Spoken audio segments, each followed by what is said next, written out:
I was on the lookout for a unique and centralized way to display some of my plant collection, and I came across this 8-tier plant stand that includes full spectrum grow lights. I started to assemble the stand and I thought I'd bring the camera along. It took me about an hour to assemble everything myself. I was very happy to find that the instructions were clear and thorough. There were plenty of extra screws and hardware, and the entire process went relatively smoothly. My pro tip: even though the shelf comes with a Phillips screwdriver, I'd highly recommend using a power screwdriver.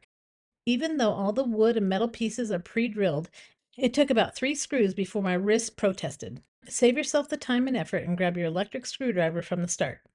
I love that the shelf comes with hooks for hanging plants and includes 4 lockable swivel wheels. It was easy to roll in place and adjust as needed.